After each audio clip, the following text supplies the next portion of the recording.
So there's things to think about on what type of assets they have and how much they want to gift. If they gift a significant portion, they may not owe any taxes, but they may have to file a gift tax return if it's over the $18,000 annual exclusion.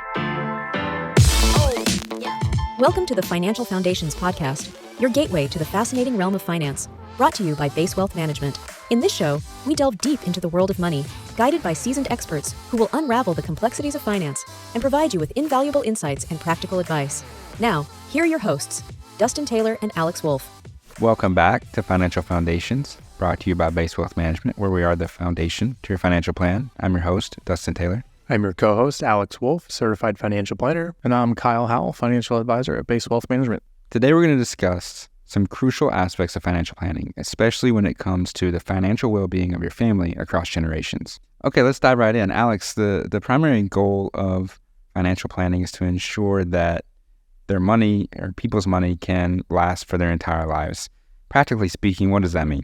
Yeah, so what that means is that, you've saved up, relatively speaking, for many years, your whole life, and maybe you've set some goals and you need income to live off of to supplement your retirement for many, many years until you or your spouse pass away.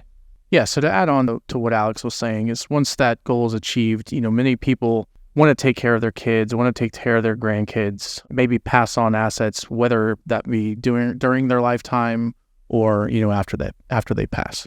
So that sounds like a comprehensive approach. I've seen a question come in asking that if someone was about to pass, or probably within the last year of their life, and they want to start giving some of their money away to their kids and grandkids to enjoy it, is that something that they should do, or should they wait until after they pass? There's definitely some strategies there to think about.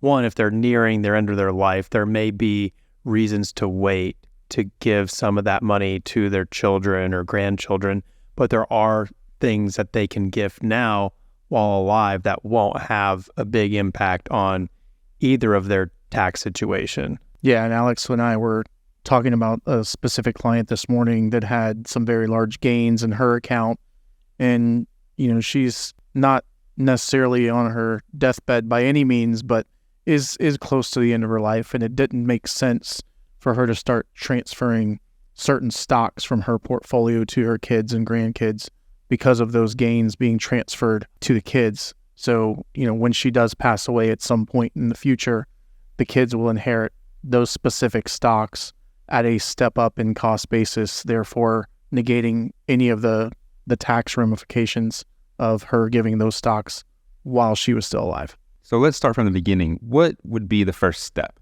The first step would be to, assess their financial situation and what do they have to gift? Is it property?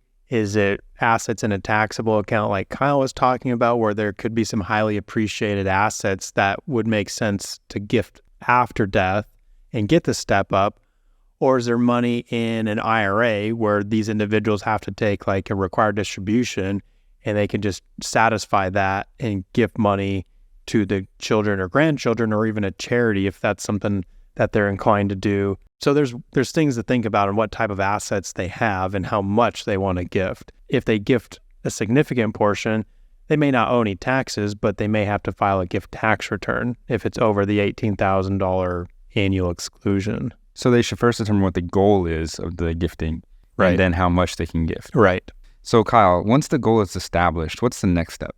So the next step would be, again, kind of determining, do they want to gift during their lifetime or wait to leave a legacy behind when they're gone?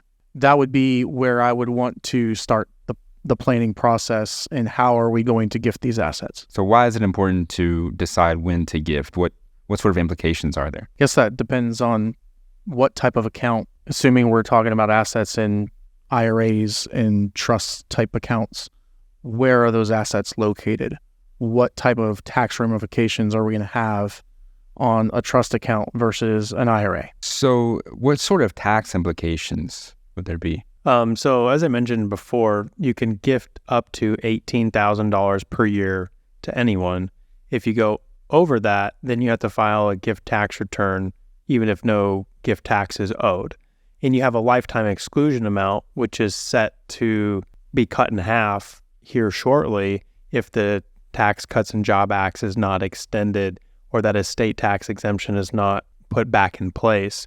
But that's only for like the ultra wealthy where that's coming into place. Most people don't necessarily have $13 million to gift, or 26 combined if you're a couple. However, there's things, as we mentioned, about the step up in cost basis for certain types of assets that make more sense to gift after death versus during their lifetime. So you can definitely start gifting while alive and see your children or grandchildren enjoy that money or use it on a vacation, or it depends on your health and if you're able to go with them or whatever you want to do as far as your goal of gifting it. You can also start super funding college, where you can put 5 years worth of contributions into like a 529 account if you have enough cash to, super contribute to those types of accounts. If you're wanting to set your children or grandchildren up with education, those are some things that you can also look to do. And add to the limits. Alex mentioned $18,000 per year, and that's per person. So if you're a married couple, it's $36,000. And say you have 2 kids, it's $18,000 to your son and $18,000 to your daughter. And if your kids are married, then it's potentially $36,000 per child and their spouse. So there's quite a bit of money that can be gifted away while you're still alive without any tax implications. So is there a benefit to investing the money before gifting it? Not necessarily, but you can. If you're looking to gift like individual stocks, like I know some grandparents have gifted their grandkids like Disney stock shares or something that maybe there's a mutual connection. Maybe it was their old company stock shares or something like that, in which, again, you might want to be mindful of the cost basis if you're gifting stock from like a brokerage or taxable account. But again, if you're taking it out of an IRA, you can either be cash or it can be stock and have really no discernible difference in the tax implications to either of the parties. So no, I don't think it really necessarily makes a difference. However, it might be a good educational time where the grandparent or parent can talk to whoever they're gifting it to about investing and having like a conversation about why it's important to save and invest in quality companies or something like that. Kyle, what about the right time horizon for investing at their age? Let's think about as you're getting older, and let's say you're in your late 80s or early 90s, and you should probably be pretty conservative, with your investments. But you've come to a point you've realized that I'm not going to outlive my money. I'm going to have plenty of money left over when I'm gone. So maybe now I can take on more risk to leave more behind to my kids. For instance, I have a specific client in mind that is in her mid-90s, and she's in an all-stock portfolio, and she's got years and years and years of capital gains on these stocks, and we don't want to sell them because we're going to leave those specific stocks to her 4 kids.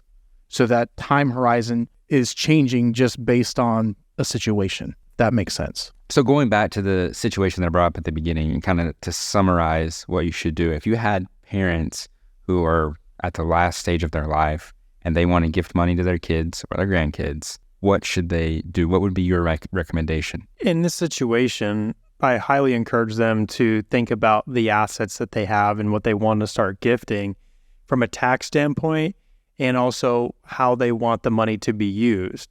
And then also make sure their beneficiary designations are all proper, the accounts are titled correctly, so that way at the end of their life, when the family is mourning and, memorializing them, that they're in a good place and don't have to worry about, estate headaches.